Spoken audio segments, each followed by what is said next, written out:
जय मसीह की। आप सबका स्वागत है मेरे इस नई वीडियो पे। और अगर आप नए हैं मेरे चैनल पे तो आपका और ज़्यादा स्वागत है मेरे इस वीडियो में। आज हम एक ऐसी टॉपिक पे बात करने जा रहे हैं जो कि हम सबको उस चीज़ को अच्छे से सीखना होगा। और वो जो टॉपिक होने जा रहा है वो है भलाई करने में थको मत। भलाई करने में थको मत, ये टॉपिक हम लोग को बहुत कुछ सिखाने जा रहा है। तो आज चलिए एक शॉर्ट वीडियो में हम ये सब जानने की कोशिश करेंगे। तो आइए चलते हैं और देखते हैं कि बाइबल में इसके बारे में क्या लिखा है। तो हम जल्दी से खोलेंगे गलातियों अध्याय 6, यानी कि गलातियों यानी कि गलेशियंस चैप्टर 6। तो हम इसे शुरू से पढ़ेंगे और इसे 10 तक पढ़ेंगे, 1 से 10 तक पढ़ेंगे और इसे अच्छे से समझेंगे। तो जो पहला वचन है वो कहता है, हे भाइयों, यदि कोई मनुष्य किसी अपराध में पकड़ा भी जाए तो तुम जो आत्मिक हो नम्रता के साथ ऐसों को संभालो और अपनी भी चौकसी रखो कि तुम भी परीक्षा में ना पड़ो। ये वचन हमसे ये बातें कह रहा है कि हे भाई, यदि कोई मनुष्य किसी अपराध में पड़ जाए, अगर हमारे आसपास कोई मनुष्य किसी अपराध में पड़ जाए और तुम जो आत्मिक हो, यानी कि हम जो आत्मिक हो और आत्मा की रीति से चलते हैं, नम्रता के साथ ऐसों को संभालो, यानी कि हमें हम्बल होके नम्र होके ऐसों को संभालना है और अपनी भी चौकसी रखना है कि हम भी परीक्षा में ना पड़े। यहाँ पर नम्रता का वर्ड इसीलिए लिखा गया है क्योंकि हम कभी कभी आत्मिक होने के बाद हम ऐसा सोचते हैं कि वे लोग जो कुछ गलत करते हैं या कुछ अपराध कर देते हैं तो ऐसे लोग बुरे होते हैं। नहीं, हम भी कभी अपराध किया करते थे और हम भी कभी बुराइयां किया करते थे, लेकिन परमेश्वर ने हमें बचाया। वैसे ही हम जो आत्मिक है, हमें ऐसों को नम्रता के साथ संभालना है।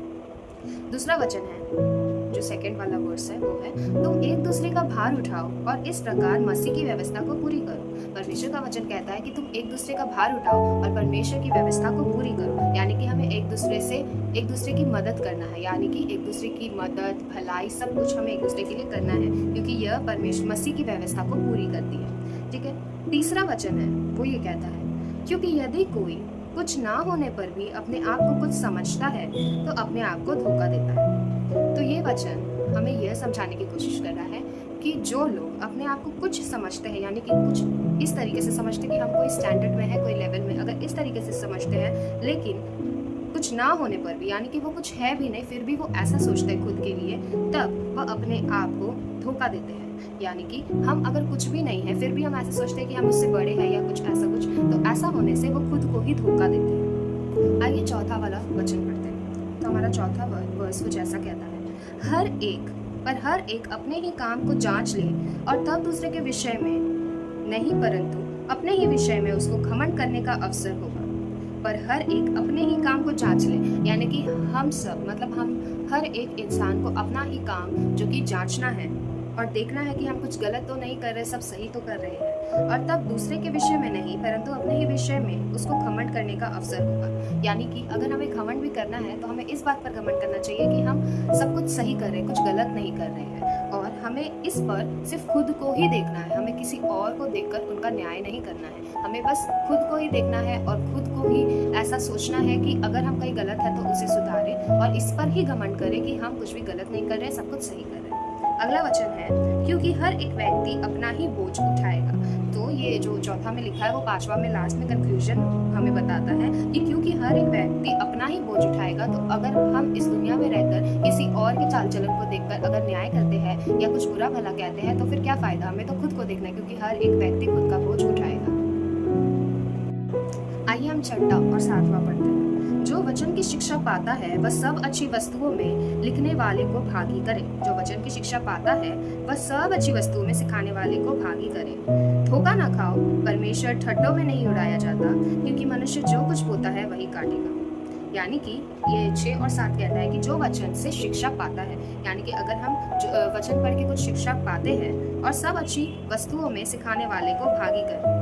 तो अगर हमारे पास कोई ऐसा इंसान है जो सब अच्छी वस्तुओं में सिखाने वाला है, उसको हमें अपने साथ में एक संगीती के तौर पे रहना है, उसे अपने साथ भागी करना है। ठीक है। फिर लिखा है, धोखा ना खाओ, परमेश्वर ठट्ठों में नहीं उड़ाया जाता, क्योंकि मनुष्य जो कुछ बोता है वही काटता है। तो परमेश्वर का वचन हमसे ये कहता है कि धोखा ना खाओ, परमेश्वर ठट्ठों में नहीं उड़ाया जाता। ठीक है।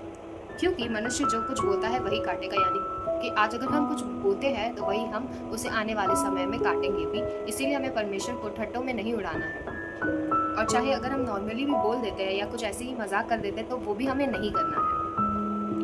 8वां वचन कहता है, क्योंकि जो अपने शरीर के लिए बोता है वह शरीर के द्वारा विनाश की कटनी काटेगा, और जो आत्मा के लिए बोता है वह आत्मा के द्वारा अनंत जीवन की कटनी काटेगा। यानी कि जो शरीर के लिए बोता, अगर हम अपने फ्लैश यानी कि अगर हम अपने शरीर के लिए कुछ करते हैं तो वो शरीर के द्वारा विनाश की कटनी काटेगा, लेकिन अगर हम आत्मा के लिए बोते हैं तो आत्मा के द्वारा अनंत जीवन की कटनी काटेगा। तो अगर जो शरीर से है वो शरीर की कटनी काटेगा, और जो आत्मा में होकर करेगा, आत्मा के लिए बोएगा, वो आत्मा से काटेगा। ठीक है, अगला वचन हम पढ़ेंगे 9 और 10।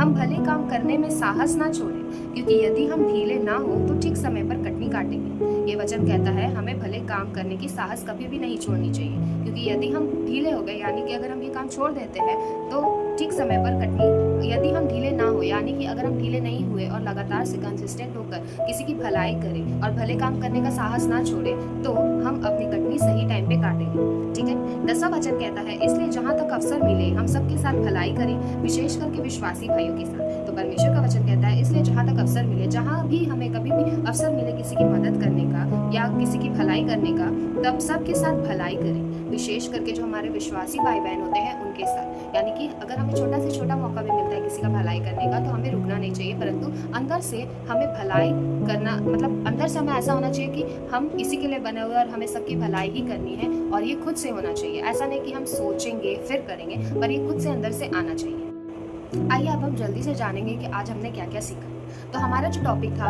वो था भलाई करने में थको मत, और हमने पढ़ा गलातियों 6वां अध्याय यानी कि गलेशियंस चैप्टर 6। और यहाँ पे हमारा जो वचन है वो 1 से लेकर 10 तक इस बारे में दिया गया है कि एक दूसरे की सहायता करो। और इसमें हमने क्या क्या पढ़ा कि हमें यदि कोई मनुष्य किसी अपराध में पकड़ा जाए तो हम जो आत्मिक है उसे नम्रता के साथ ऐसों को संभालना है। ठीक है, और अपनी भी चौकसी रखना है कि हम परीक्षा में ना पड़े। दूसरा हम ये देखें कि एक दूसरे का हमें भार उठाना है, और इस प्रकार से हम मसीह की व्यवस्था को पूरी करते हैं। और जो तीसरा है वो है, यदि कुछ होने पर भी अपने आप को अगर हम कुछ समझते हैं, कुछ ना होने पर भी अगर हम अपने आप को कुछ समझते हैं तो खुद को धोखा देते हैं।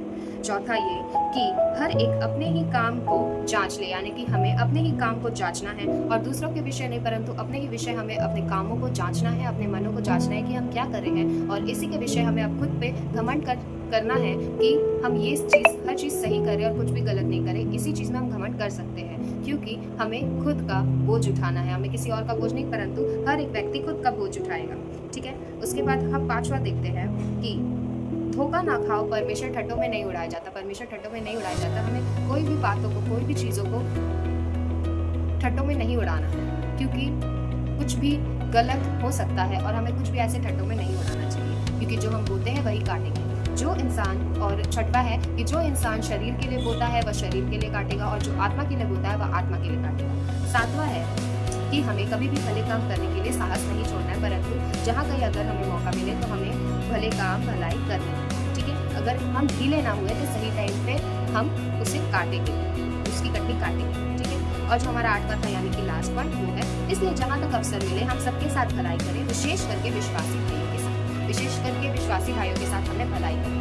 तो मेरे प्रियो, कभी भी भलाई करने के लिए ना रुके, ना कभी उसके लिए साहस छोड़ें, क्योंकि भलाई करना ही हम सीखते हैं, और हम मसीही हमेशा भलाई करने के लिए ही जाने जाते हैं। और हमेशा याद रखें कि हमारा एक वर्ड, एक शब्द, एक लाइन या फिर कोई ऐसा बिहेवियर या अच्छे से बात करने का तरीका, ये सब चीज़ों से जो गैर मसीह होते हैं वो हमेशा ये जानने की कोशिश में रहते हैं कि आखिर ये इंसान इतना काम, इतना शांत स्वभाव का कैसे रहता है। और जब आप देखोगे कि ऐसे लोगों से आप अच्छे तरीके से बात कर रहे हो, उनकी भलाई कर रहे हो, तो उनके अंदर एक जिज्ञासा पैदा होती है, जिससे वे जानने की खोज में रहते हैं कि आखिर ये इंसान कैसा है। और जब ऐसा होता है तो आपको एक मौका मिलता है कि आप उन्हें मसीह के बारे में बताएं, और उन्हें हर ऐसी चीज़ बताएं जो हम सीखे हैं मसीह के द्वारा। और इसी से हम ये जानते हैं कि हमेशा कभी भी हमें भलाई करने के लिए नहीं थकना है, क्योंकि जब हम भलाई करते हैं तो ये परमेश्वर के राज्य में एक छोटा मदद हो सकता है, जिसके द्वारा हम लोग गैर मसीहों को या फिर जो लोग मसीह को नहीं जानते हैं उनके मसीह के लिए, मसीह के बारे कुछ बता सकें। तो ये था मेरा छोटा सा वीडियो, और आशा रखती हूँ कि आप सबों को सब कुछ अच्छे से समझ में आया